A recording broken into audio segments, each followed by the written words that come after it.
Hello' everyone, কি খবৰ তোমালোকৰ? আশা কৰোঁ সকলোৰে ভালেই। আজি মই তোমালোকৰ লগত ডিছকাছ কৰিম আৰু এটা টপিক, যোনবোৰে ক্লাছ 10ৰ পৰা ক্লাছ 11 মুভিং হৈছে এই বছৰ। তো তোমালোকৰ 3-4 মাহ ক্লাছটো অলৰেডি হৈছে। তো তোমালোকে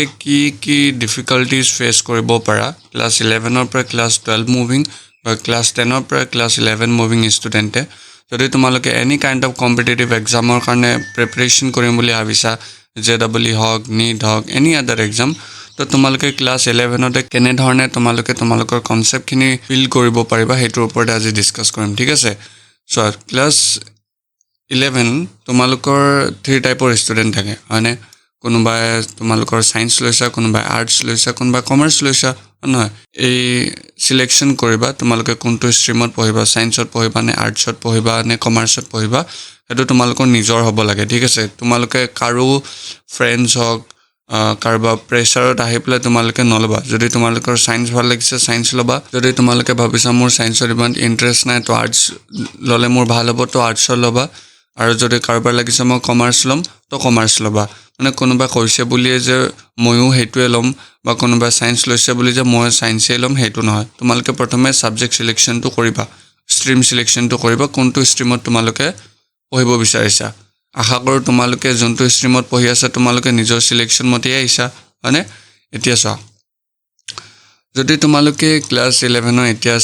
3-4 মাহ তোমালোকৰ কমপ্লিট হৈছে, তো কোনোবাইতো টিউশ্যন কৰিছা, কোনোবাই কোচিং জইন কৰিছা। যদি তোমালোকে কম্পিটিটিভ এক্সামৰ কাৰণে প্ৰিপেৰেশ্যন কৰিম বুলি ভাবিছা, হয়নে? কিছুমানে অনলাইন লৈছে, অনলাইন কোচিংছ আছে এভেইলেবল, হয়নে? আৰু কিছুমানে অফলাইন কোচিংছ লৈছে, যোনে ধৰি লোৱা ল'ব পাৰিছে সিহঁতে অফলাইন কোচিংছ লৈছে। তো চোৱা, যোনে অনলাইন কোচিংছ লৈছা, প্ৰথমে তোমালোকে ছাবজেক্ট যোনটো ছাবজেক্টৰ তুমি যোনজন টিচাৰৰ সৈতে পঢ়িম বুলি ভাবিছা, সেই টিচাৰজনৰ প্ৰথমে তোমালোকে চিলেক্ট কৰা। প্ৰথমে ডেমো চোৱা, ডেমো ভিডিঅ'ছ তোমালোকে অনলাইনত পাবা, এখনে ইউটিউবত এভেইলেবল থাকে। প্ৰথমে তোমালোকে চেক কৰা কোনজন টিচাৰৰ পৰা তোমালোকে ভালদৰে বুজি পাইছা। ভিডিঅ'বোৰ চাওঁতে তোমালোকৰ কোনজন টিচাৰৰ পৰা কনচেপ্টটো বুজোতে ইজিলি বুজিব পাৰিছা, তোমালোকে সেইটো চিলেকশ্যন কৰি লোৱা, ঠিক আছে? আৰু যোনে অফলাইনত ল'ম বুলি ভাবিছা তেওঁলোকে এটা ৰিকুৱেষ্ট কৰিবা, তোমালোকে যোনখন ইনষ্টিটিউটত কৰিম বুলি ভাবিছা তো তোমালোকে ক'ব পাৰা যে এটা ডেমো লেকচাৰ্ছ ল'ম। চ' ডেমো লেকচাৰটোৰ পৰা তোমালোকে গম পাব পাৰা যে কোনটো ভাল কোনটো বেয়া। জাষ্ট নামৰ কাৰণে তুমি নাযাবা এখন ইনষ্টিটিউটত, ঠিক আছে? যে এখন ইনষ্টিটিউটে তোমাক 100% চিলেকশ্যন দি আছে, JEE NEETত এখন ইনষ্টিটিউটে ৰেংকাৰ্ছ প্ৰডিউচ কৰিছে, সেইটো প্ৰলোভনত তোমালোকে নাযাবা। তোমালোকে প্ৰথমে যোনখন ইনষ্টিটিউটত ল'ম বুলি ভাবিছা সেই ইনষ্টিটিউটখনৰ এটা ডেমো লেকচাৰ তোমালোকে চাই ল'বা, ঠিক আছে? সেই ডেমো লেকচাৰ্ছটো চোৱাৰ পিছতহে তোমালোকে ডিচাইড কৰিবা সেই অফলাইন ইনষ্টিটিউটখনত তোমালোকে ল'ব লাগে নে নালাগে, ঠিক আছে? আৰু তোমালোকে যিহেতু অনলাইন কোচিং লোৱা বা অফলাইন কোচিং কৰা, তো তোমালোকে ৰেগুলাৰ ক্লাছেছ কৰিব ট্ৰাই কৰিবা। আৰু তোমালোকৰ যোনবোৰ কনচেপ্টছ আছে ক্লাছ 11ৰ পৰা তোমালোকে ক্লিয়াৰ কৰিবলৈ ট্ৰাই কৰিবা, যাতে ক্লাছ 12ত আহোঁতে তোমালোকে কোনো ধৰণৰ প্ৰব্লেম নহয়, ঠিক আছে? আৰু তোমালোকৰ মেইন ইম্পৰ্টেণ্ট পইণ্ট হ'ল নোট মেকিং। তোমালোকে যোনটো ক্লাছ 10ত নোটছ লিখি আহিছা যে পোহৰ কাক বোলে সেইটোও লিখিছা, মানে তাৰপিছত প্ৰতিফলন কি সেইটোও লিখিছা। ক্লাছ 11 আৰু 12ত তোমালোকে সেইকেইটা ডেফিনেশ্যনটো জানিবাই, তাৰ উপৰি তোমালোকে সেই ৱৰ্ডকেইটাই তোমাক কি বুজাব বিচাৰিছে সেইটোৰ ওপৰত ধ্যান দি পেলাই তোমালোকে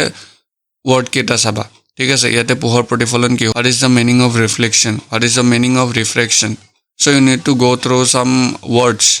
আৰু তোমালোকে ট্ৰাই কৰিবা যে তোমালোকৰ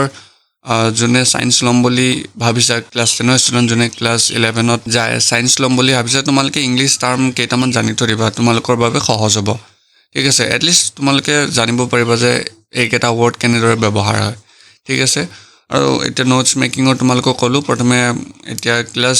তোমালোকে কি কৰিছিলা, ক্লাছ 10ত তোমালোকে প্ৰতিটো বস্তুৰে নোটছ বনাইছিলা, তো কিন্তু ক্লাছ 11 আৰু 12ত তোমালোকে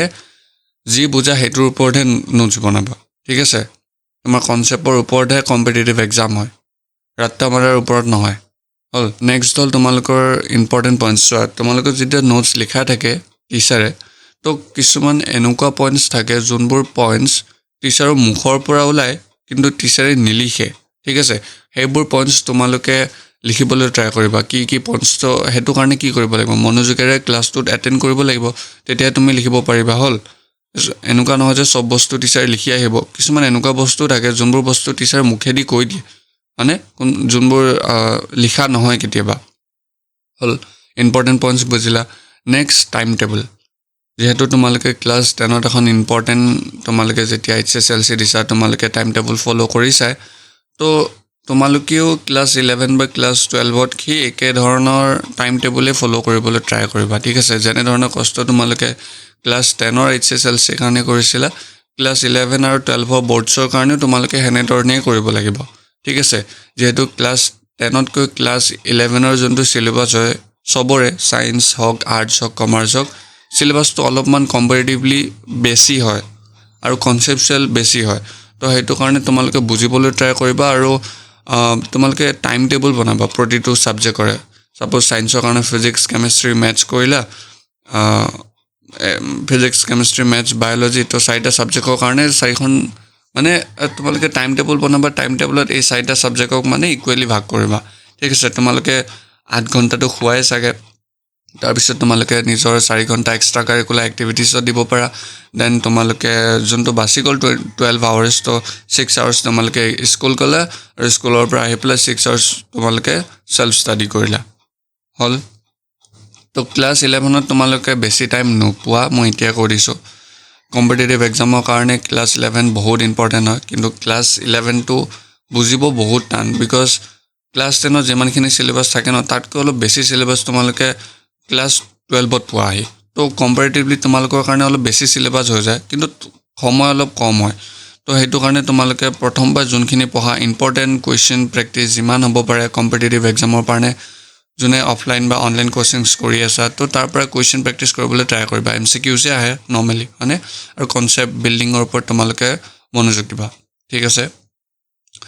নেক্সট হ'ল তোমালোকৰ বুকছ তোমালোকে কি কিতাপ ফ'ল' কৰিব পাৰা ক্লাছ 11ৰ ষ্টুডেণ্টে চোৱা মই যেতিয়া মোৰ টাইমৰ প্ৰিপেৰেশ্যন কৰি আছিলোঁ মই প্ৰিপেৰেশ্যন কৰি থাকোঁতে মই এনেকুৱা আছিলোঁ যে মোক কোনো গাইড কৰিবলৈ নাছিলে মই কি কিতাপ ল'ব লাগে এটা ভিডিঅ' চাওঁ সেই টিচাৰজনে ক'লে যে এইখন কিতাপ ভাল এইখন কিতাপ ল'লোঁ আৰু এটা ভিডিঅ' চালোঁ এজন টিচাৰে ক'লে এইখন কিতাপ ভাল সেইখন কিতাপো ল'লোঁ চ' তোমালোকে মাল্টিপল বুকছৰ ট্ৰেপত নপৰিবা ঠিক আছে 10খন কিতাপ লৈ পেলাই এবাৰ ৰিভিজন কৰিলা তাতকৈ এখন কিতাপ লৈ 10 বাৰ ৰিভিজন কৰা সেইটো বেছি বেনিফিচিয়েল হয়নে নহয় তো সেইটো কাৰণে কৈছোঁ তোমালোকে জাষ্ট যাক ফ'ল' কৰা তেওঁকে ফ'ল' কৰিবা আৰু তেওঁ যদি কিবা তোমালোকক কৈছে যে এইখন কিতাপ ফ'ল' কৰিবা বুলি এখনেই কৰিবা তাৰ উপৰি এক্সট্ৰা কোনো কৰিব নালাগে আৰু যদি লাগেও টিচাৰজনে কৰি দিব হয়নে আৰু অনলাইন অফলাইন কোচিং যদি কৰি আছা তাততো ইম্পৰ্টেণ্ট কুৱেশ্যনছবোৰ কৰাবই চ' আই ডোণ্ট থিংক তোমালোকে আৰু কিতাপ কিনিবলগীয়া প্ৰয়োজন হ'ব চ' তোমালোকে মেইন ফ'কাছ তোমালোকৰ যোনখন text book NCERT text book সেইখনৰ ওপৰত দিবা তোমালোকেও জানে যে তোমালোকৰ 90 to 100% কুৱেশ্যন তোমালোকৰ NCERT কিতাপৰ পৰা আহিব any kind of competitive exams হওক বৰ্ডছ এক্সাম হওক ঠিক আছে আৰু যদি তোমালোকে অনলাইন অফলাইন কোচিংছ লৈছা যদি সেই ইনষ্টিটিউটটোৰ মডিউল আছে মডিউলবোৰ সলভ কৰিব পাৰা তোমালোকে তাৰ পৰা মেক্সিমাম কুৱেশ্যনছ আহে আৰু তোমালোকে আদাৰ বুকছ যোন টিচাৰে তোমালোকক মানে টিচাৰজনে যোনখন বুক তোমালোকক ৰিকমেণ্ড কৰিছে তোমালোকে সেইখন ফ'ল' কৰিব পাৰা ঠিক আছে নেক্সট ৰিভিজন তোমালোকৰ দুটা টাইপৰ থাকিব পাৰে ডেইলি ৰিভিজন উইকলি ৰিভিজন ঠিক আছে ডেইলি ৰিভিজন তোমাক ডেইলি পঢ়ালে সেইখিনি ৰিভিজন কৰিলা আৰু ট্ৰাই কৰিবা যদি তোমালোকে 1 ঘণ্টা ক্লাছ এটা কৰিছা 1 ঘণ্টা ক্লাছত ছাপ'জ তোমালোকৰ 10-15টা MCQ কৰাই দিছে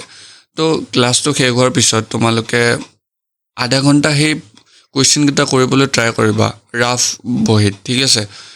সেনেকৈ কৰিলে তোমালোকে কনচেপ্টটো জল্দি ক্লিয়াৰ হৈ যাব তো তাৰপিছত তুমি আজি যি পঢ়িলা ডেইলি ক্লিয়াৰ কৰিলা ডেইলি ৰিভিজন কৰিলা আজি যোনখিনি পঢ়িলা কালিও পঢ়িলা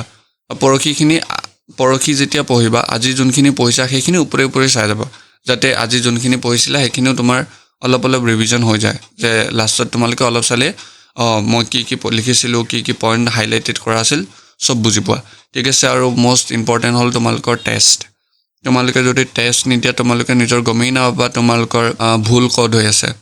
শুদ্ধ কোনটো জেগাত হৈ আছে যদি তোমালোকৰ শুদ্ধ হৈ থকা টপিকটোৱে কাৰেক্টেড টপিকটোৱে তুমি বাৰে কৈ থাকা তোমাৰ যোনবোৰ ভুল হৈ আছে সেইখিনি যদি কৰিবই নোপোৱা চ' তোমালোকৰ কাৰণে কম্পিটিটিভ এক্সামটো ক্ৰেক কৰা মোষ্ট ডিফিকাল্ট হৈ যাব চ' ট্ৰাই কৰিবা তোমালোকৰ যোনবোৰ ডিফিকাল্ট টপিক আছে যোনবোৰ টপিকছ তোমালোকে টান পাইছা সেইটোৰ ওপৰত বেছি জোৰ দিবা ঠিক আছে আৰু লাষ্ট তোমালোকৰ ডিষ্ট্ৰেকশ্যনছ ক্লাছ 10ৰ পৰা ক্লাছ 11 আহোঁতে মেক্সিমামৰ হাতততো মোবাইল পোৱাই চাগে চ' এনেকুৱা ধৰণৰ মোবাইল এটা তোমালোকে দেখিবলৈ পোৱা হয়নে জাষ্ট মই এইটো ক'ব বিচাৰিছোঁ যে তোমালোকে মোবাইলৰ ডিষ্ট্ৰেকশ্যনত নাথাকিবা ঠিক আছে ইনষ্টাগ্ৰাম স্ক্ৰল কৰিছা টেলিগ্ৰাম স্ক্ৰল কৰিছা কাৰোবাৰ লগত চেটিং কৰিছা মানে তো সেইবোৰ তোমালোকে ক্লাছ 11ত নকৰিবা যদি তোমালোকে ক্লাছ 11 এই 2 বছৰটো যেনে তেনে পাৰ কৰিব পাৰা একদম ভালদৰে ভাল এখন IIT NIT পৰা তোমালোকে পাছ কৰিব পাৰা আৰু মই যোনখন কলেজত আছোঁ that is what I want to মই যোনখন কলেজ ল'ম বুলি ভাবিছোঁ এইখন কলেজে পাইছোঁ চ' তোমালোকে ভালদৰে কৰা মই I also' was a JEE aspirant and also' NEET aspirant তো তোমালোকে ফ'ল' কৰা ভালদৰে মই যোনখিনি কৈছোঁ আৰু তোমালোকে টাইম মেনেজমেণ্ট কৰিবা ঠিক আছে আশা কৰিছোঁ তোমালোকে ভিডিঅ'টো ভাল পাইছা যদি ভাল পাইছা লাইক কৰিবা শ্বেয়াৰ কৰিবা আৰু কমেণ্ট কৰিবা ঠিক আছে থেংক ইউ